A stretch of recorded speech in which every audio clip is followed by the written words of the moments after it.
اس کا گورا رنگ کالے سوٹ میں اور بھی گورا لگ رہا تھا۔ اس بار وہ اس کی طرف متوجہ نہیں تھا، وہ پتھر کی کرسی پر بیٹھ کر پاس کھیلتے بچوں کی طرف متوجہ تھا۔ وہ بنا سوچے سمجھے اس کی طرف چل پڑی۔ وہ یہ موقع گنوانا نہیں چاہتی تھی۔ اس سے پہلے کہ وہ دوبارہ سے گم ہو جائے، وہ اڑ کر اس تک پہنچ جانا چاہتی تھی۔ وہ بھاگتی ہوئی اس تک پہنچی۔ اس کی سانسیں پھول چکی تھی۔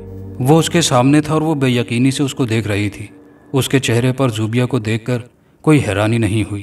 اسے پہلے ہی پتا تھا جیسے وہ آنے والی ہے۔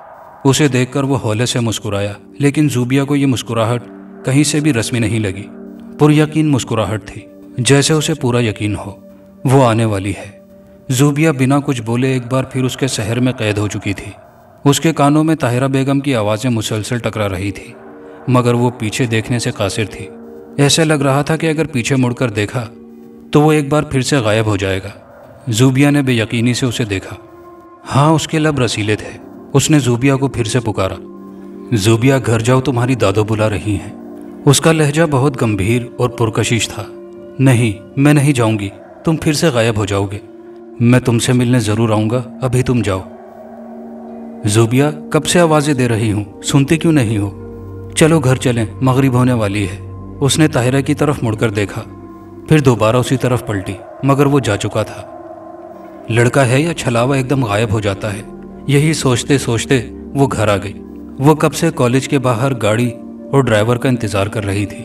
سب لڑکیاں ایک ایک کر کے جا چکی تھی۔ وہ پریشان سی کھڑی تھی۔ جب وہ پھر سے نظر آیا، وہ گاڑی اور گھر جانے کی پریشانی کو بھول کر اس کی طرف کھینچتی چلی گئی۔ وہ اسی کی طرف دیکھ رہا تھا۔ السلام علیکم، زوبیہ نے ادھر ادھر دیکھتے ہوئے دھیمے لہجے میں سلام کیا۔ زوبیہ کو عجیب سا لگا جب اس نے اس کے سلام کو نظر انداز کیا، پھر بڑی لگاوٹ سے بولا، آ گئی تم؟ مجھے پتا تھا کہ تم ضرور آؤ گی۔ زوبیہ نے اس بار پوچھ ہی لیا، آپ کون ہو اور آپ کو پہلے سے کیسے پتا ہوتا ہے کہ میں آپ سے آج ملنے والی ہوں؟ وہ مسکرائے اور ٹالنے والے انداز میں بولا، کیونکہ دل کو دل سے راہ ہوتی ہے۔ آج آپ کا ڈرائیور نہیں آئے گا، میں آپ کو ڈراپ کر دوں، اسٹاپ تک چھوڑ دیتا ہوں۔ زوبیہ پھر سے حیران ہوئی، آپ کو کیسے پتا ہے میرا ڈرائیور نہیں آئے گا؟ کیونکہ میں نے اسے راستے میں دیکھا تھا، شاید گاڑی خراب ہو گئی تھی۔ اوہ اچھا، وہ مطمئن سی ہو گئی۔ کالج سے مین اسٹاپ تک آتے آتے اس نے اپنے دل میں اٹھنے والے ہر سوال کا جواب اس سے پوچھ لیا۔ اس کا نام سنی تھا، اس کی ساری فیملی ملک سے باہر تھی۔ وہ یہاں پر اپنا بزنس کرتا تھا، جس کی وجہ سے اسے پاکستان میں ہی رہنا پڑتا تھا۔ سنی نے زوبیہ کو بتایا کہ وہ اس سے بہت پیار کرتا ہے۔ زوبیہ خوشی سے پھولے نہیں سما رہی تھی۔ سنی نے اسے یہ سب ابھی راز رکھنے کو کہا تھا، جب تک وہ دونوں ایک دوسرے کو سمجھ نہیں لیتے۔ اب وہ دونوں اکثر کسی نہ کسی ویران جگہ میں بیٹھ کر حال دل بیان کرتے، مگر زوبیہ نے بہت بار محسوس کیا سنی ہمیشہ اس سے ایک محتاط فاصلہ رکھتا تھا۔ ابھی تک سنی نے ایک بار بھی اسے چھونے کی کوشش نہیں کی تھی۔ سنی کے ہاتھ بہت خوبصورت تھے۔ زوبیہ کا بہت دل کرتا تھا وہ سنی کے ہاتھوں کو اپنے ہاتھوں میں لے، مگر لڑکی ہونے کی وجہ سے ہر بار اس کی شرم آڑے آ جاتی۔ آج بھی باتیں کرتے کرتے اچانک زوبیہ نے سنی کے ہاتھوں کو چھو لیا تھا۔ ہاتھ لگتے ہی وہ ایسے تڑپ کر پیچھے ہٹا جیسے کسی انگارے کو چھو لیا ہو۔ اس کی آنکھوں میں بجلیاں سی چمکنے لگی، ساتھ ہی بادل گڑگڑانے لگے تھے۔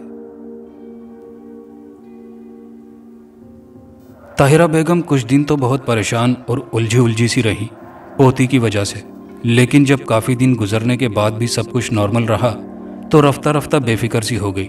ان کو لگتا تھا اب سب کچھ ٹھیک ہے، مگر ہونی کو کون ٹال سکتا ہے؟ ان کو کیا پتا تھا اس سکون اور خاموشی کے پیچھے ایک نہ رکنے والا طوفان چھپا ہوا ہے۔ کیا ہوا سنی؟ وہ پریشان سی ہو کر ایک بار پھر آگے بڑھی۔ دور رہو مجھ سے، وہ سختی سے بھرے اور درست لہجے میں بولا، قریب نہ آؤ میرے۔ اس کی آنکھوں میں غصہ تھا، وہ سہم کر پیچھے ہٹ گئی۔ وہ اپنے ہاتھ کو مسلسل سہلا رہا تھا۔ اس نے ایک بار بھی زوبیہ کے چہرے، پیلی پڑتی رنگت اور آنسوں سے لبالب بھری آنکھوں کو دیکھنے کی زحمت نہیں کی تھی۔ زوبیہ نے خاموشی سے اپنا بیگ اٹھایا اور واپس آ گئی۔ سنی نے اس کی انسلٹ کی تھی۔ آج تک کسی نے اس سے ایسے روکھے لہجے میں بات نہیں کی تھی۔ بار بار اس کی آنکھیں بھیگنے لگی۔ وہ جو گھر بھر کی آنکھوں کا تارا تھی، جس کے چپ ہونے سے پورا گھر چپ ہو جاتا تھا، اسے کس طرح جھاڑ پلا دی تھی سنی نے۔ اسے اگر میرا چھونا اتنا برا لگتا ہے تو کیوں کیے محبت کے دعوے؟ میں آج کے بعد کبھی نہیں ملوں گی۔ جو بھی ہو مجھے اپنی عزت مجروح نہیں کروانی۔ میں عام لڑکی نہیں ہوں، زوبیہ ہوں، وہ زوبیہ جس کے باپ کی سینکڑوں مربع میل پر حکومت ہے۔ اس نے پکا ارادہ کر لیا تھا۔ گھر آ کر وہ بنا کھائے سو گئی تھی۔ تھوڑا سو کر اٹھی، نماز پڑھی، پھر شاور لے کر فاخرہ کے کمرے میں چلی آئی۔ فاخرہ جائے نماز کی تہ لگا رہی تھی، وہ بھی نماز سے فارغ ہی ہوئی تھی۔ بیٹی کو دیکھ کر فوراً سورہ ناس پڑھ کر پھونک ماری۔ زوبیہ کو فرحت سی محسوس ہوئی۔ امی جان، اس نے کمرے سے باہر جاتی فاخرہ کا پلو پکڑا۔ کیا ہوا میری جان؟ وہ وہیں سے پلٹ آئی۔ امی جان، پھر سے پھونک مار دو، مجھے بہت سکون ملا ہے، جیسے کوئی بھاری بوجھ اتر گیا ہو کندھوں پر سے۔ فاخرہ نے اس کے اداس اور ستے ہوئے چہرے کو دیکھا تو پریشان ہو کر بولی، زوبیہ تم ٹھیک تو ہو؟ دونوں ماں بیٹی پلنگ پر بیٹھ گئی۔ فاخرہ اس کا سر اپنی گود میں رکھ کر پھر سے سورہ ناس پڑھنے لگی اور زوبیہ کو دم کرنے لگی۔ کیا ہوا بتاؤ تو صحیح۔ کچھ نہیں امی جان، آج تھک گئی ہوں، ویسے بھی آپ کی بیٹی پیاری ہی اتنی ہے، نظر بھی تو لگ سکتی ہے، ضروری تو نہیں کوئی پریشانی ہو۔ وہ فرضی کالر اکڑا کر بولی۔ چل ہٹ نکمی، کھانا لاتی ہوں تیرے لیے۔ جی امی جی۔ فاخرہ کے جانے کے بعد وہ دوبارہ سے سنی کے رویے کے بارے میں سوچنے لگی۔ وہ کافی دن سے کالج نہیں گئی تھی۔ زوبیہ کو لگتا تھا کہ وہ سنی کا سامنا نہیں کر پائے گی۔ کافی دیر سے وہ کتاب پڑھنے کی کوشش کر رہی تھی مگر فوکس نہیں کر پا رہی تھی۔ تنگ آ کر اس نے چھت پر جانے کا فیصلہ کیا۔ وہ کافی دن سے چھت پر نہیں آئی تھی۔ اسے یہ دیکھ کر دکھ ہوا، اس کے اتنی محنت سے لگائے گئے پودے مرجھا سے گئے تھے۔ کسی نے اس کے علاوہ انہیں پانی نہیں دیا تھا، شاید اس کے علاوہ کوئی چھت پر جاتا بھی نہیں تھا۔ وہ باری باری سارے پودوں کا معائنہ کرنے لگی۔ پودے مرجھا کر زمین کی طرف جھک گئے تھے۔ سب پودوں کو دیکھ کر وہ اپنے من پسند گلاب کی طرف متوجہ ہوئی۔ اسے حیرانی ہوئی، سب کے سب پودے مرجھا چکے تھے، کچھ بالکل سوکھ چکے تھے، ٹہنیاں اور پتے تک جھڑ گئے تھے، مگر واحد گلاب کا پودا تھا جو اسی طرح سرسبز و شاداب تھا۔ زوبیہ کو دیکھتے ہی ایک بار پھر سے خوشی سے جھومنے لگا۔ اس نے ملازمہ کو آواز لگائی اور سب گرے ہوئے پتے صاف کرنے کو کہا۔ خود پانی کا پائپ پکڑا اور پودوں کو پانی دینے لگی۔ اس نے چھت صاف کروائی اور اپنی من پسند کرسی پر بیٹھ گئی۔ آج 4 دن بعد اوپر آئی تھی۔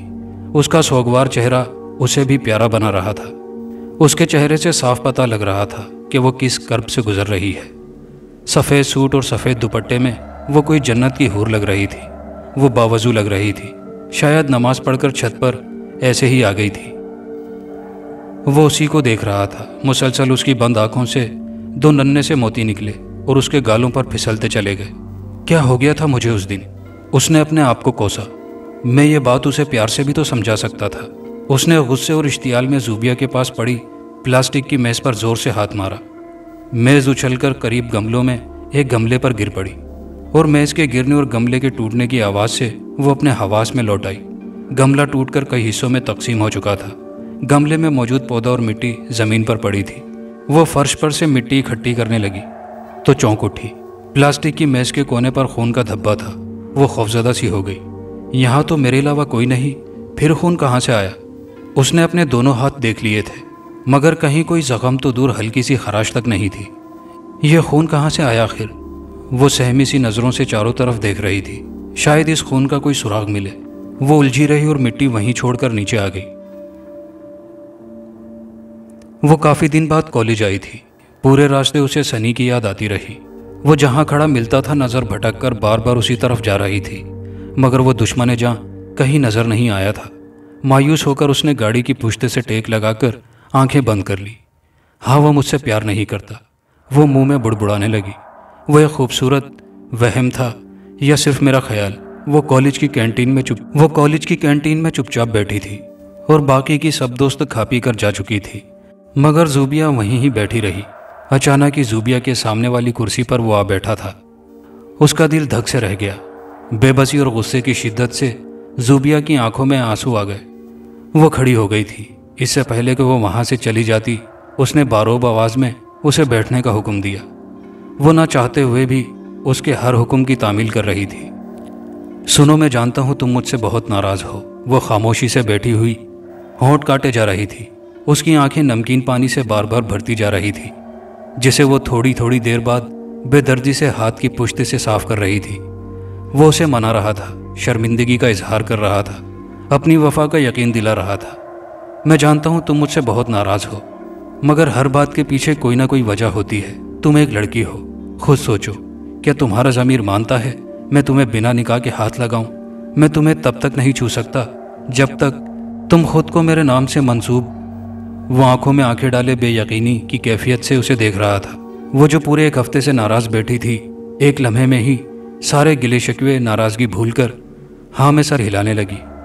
وہ دلکشی سے مسکرایا۔ خالی کہنے سے کچھ نہیں ہوگا، ثابت بھی کرنا ہوگا۔ وہ اسے آزما رہا تھا، اسے قابو کر رہا تھا، میٹھے لفظوں سے وار کر رہا تھا۔ وہ صدا کی احمق لڑکی ہر بات پر ہاں کرتی جا رہی تھی۔ اسے تو بس سنی چاہیے تھا جو اس کی محبت تھی۔ تو ٹھیک ہے، پھر وہ فائنل بات کی طرف آیا۔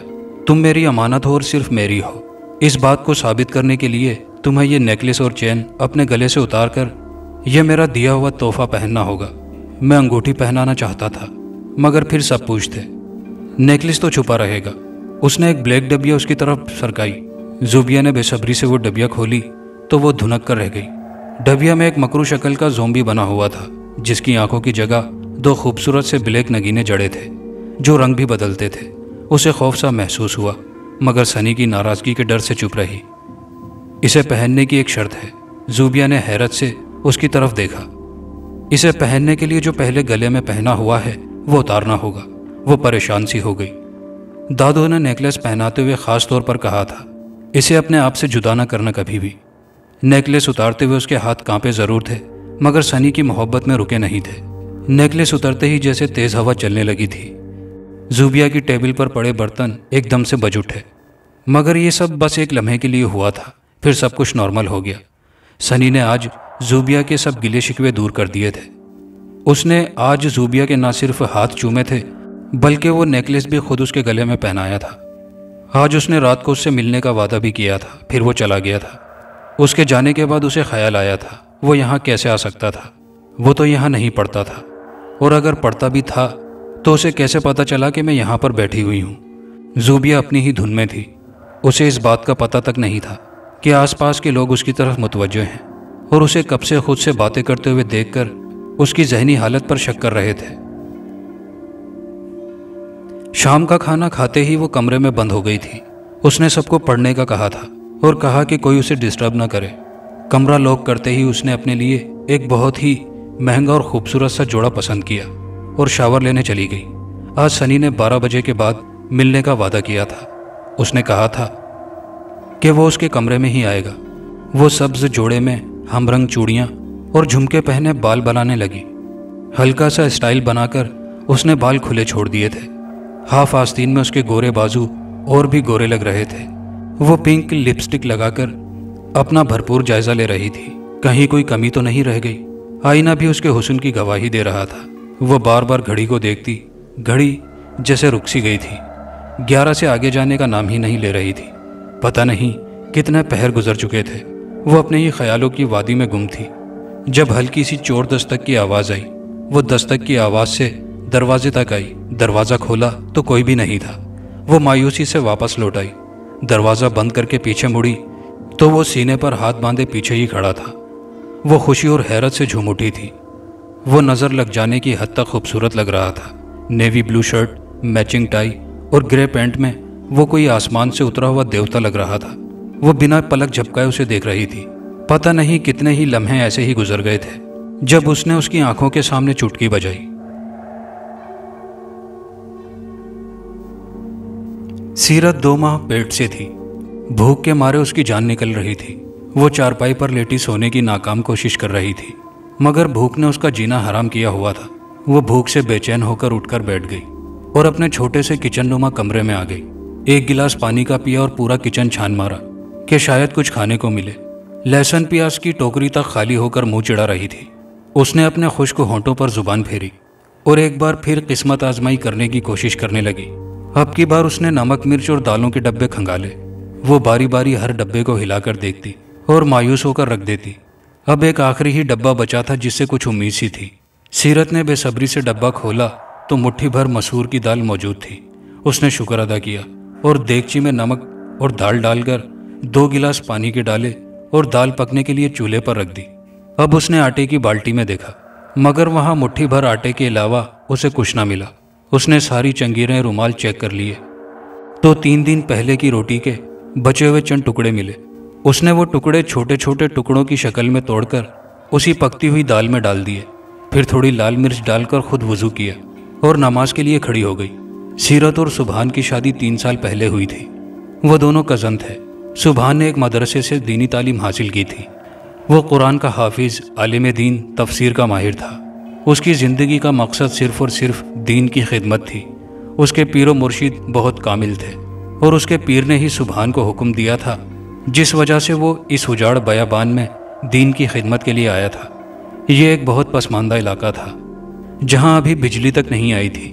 سبحان نے سیرت کو اپنے امی اور ابو کے ساتھ رہنے کو کہا، کیونکہ سیرت پڑھی لکھی اور جدید سہولیات کی عادی تھی۔ وہ اس طریقے سے اسے مشکل میں نہیں ڈالنا چاہتا تھا، مگر سیرت نے اس کے ساتھ اور مشکلات والی زندگی کو ترجیح دی۔ کچھ دن مشکل کے بعد سیرت نے خود کو اس ماحول کے مطابق ڈھال لیا تھا۔ اسے 6 ماہ سے زیادہ ہو چکے تھے اس جنگل نما گاؤں میں۔ سبحان گاؤں کی چھوٹی سی مسجد میں امامت کرواتا تھا۔ فجر کی نماز کے بعد بچوں کو قرآن کی تعلیم دیتا۔ اس کا روز کا معمول تھا۔ لوگ رفتہ رفتہ سبحان سے دم کروانے آنے لگے۔ بھوت پریت اور سائے کے لیے بھی آہستہ آہستہ لوگوں کا بھروسہ اور یقین سبحان پر پکا ہونے لگا۔ سبحان نرم لہجے سے لوگوں کے دل موہ لیتا۔ وہ ساتھ ساتھ لوگوں کو دینی تعلیم اور اسلام کے ہر پہلو سے بھی روشناس کرانے کا کام کر رہا تھا۔ اب نماز کے لیے تعداد بڑھنے لگی تھی۔ جہاں کوئی چند ایک نمازی آتے تھے، اب 5 سے 10، 10 سے 20 اور 20 سے 50 تک جا پہنچے تھے۔ سب لوگ سبحان کی بہت عزت کرنے لگے تھے۔ اپنی بچیاں اب بے دھڑک مولوی صاحب کے گھر بھیجنے لگے تھے۔ لڑکیاں یہاں سیرت سے قرآن پاک بھی پڑھتی تھی، سلائی کڑھائی کا ہنر بھی سیکھتی تھی۔ دن اچھے گزرنے لگے تھے۔ پھر ایک دن سبحان کو اپنے پیر و مرشد کا بلاوا آیا۔ وہ سیرت سے اجازت لے کر روانہ ہو گیا۔ سیرت ماں بننے والی تھی۔ وہ جانتا تھا اسے سیرت کا بہت خیال تھا، مگر پیر و مرشد کا حکم وہ ٹال نہیں سکتا تھا۔ جب وہ آخری بار سیرت سے ملنے آیا تو اس نے سیرت کو گلے لگا کر آبدیدہ انداز میں کہا تھا کہ سیرت، مجھے معاف کرنا، اس حالت میں تجھے اکیلا اور انجان لوگوں کے بیچ چھوڑ کر جا رہا ہوں، مگر تو فکر نہ کرنا، میں نے تجھے اللہ کے سپرد کیا اور اللہ سے بڑھ کر کوئی محافظ نہیں ہے۔ سیرت نے سبحان کی حوصلہ افزائی کی کہ سرتاج، میں آپ کو کبھی بھی کسی شکایت کا موقع نہیں دوں گی اور ہر حال میں اللہ کا شکر بجا لاؤں گی، بے فکر رہیے۔ دونوں ایک دوسرے سے ڈھیروں وعدے کر کے الگ ہو گئے، مگر وہ نہیں جانتے تھے یہ جدائی بہت لمبی ہونے والی تھی۔ سیرت نے نماز ادا کی اور کچن میں چلی آئی، جہاں اس نے دال پکنے رکھی ہوئی تھی۔ دال کا پتلا سا سوپ تیار ہو چکا تھا۔ روٹی کے سوکھے ٹکڑے گل کر نرم ہو چکے تھے۔ سیرت نے کٹورے میں تھوڑی سی دال نکالی اور آہستہ آہستہ چمچ کی مدد سے پینے لگی۔ پیٹ میں کچھ گیا تو جیسے سیرت کی توانائی کچھ بحال ہوئی، مگر کب تک؟ دال تو شام کو ختم ہو جائے گی، پھر کیا کروں گی میں؟ وہ فکر میں ڈوب گئی، مگر پھر خود کو تسلی دینے لگی، اللہ کی ذات ہے نا، وہی کرے گی سب انتظام، میں کیوں پریشان ہو رہی ہوں؟ بچیاں سپارے کے لیے آنے لگی تھی۔ وہ سب وسوسے دل سے نکال کر ان کو پڑھانے لگی۔ دوستو، یہ کہانی ابھی جاری ہے۔ کہانی کا بقیہ حصہ اگلی ویڈیو میں ملاحظہ کیجیے گا، اور کہانی کیسی لگی کامنٹ باکس میں اپنی رائے کا اظہار ضرور کیجیے گا، اور چینل پر نئے آنے والے دوستوں سے گزارش ہے کہ چینل کو ضرور سبسکرائب کر لیجیے۔ شکریہ۔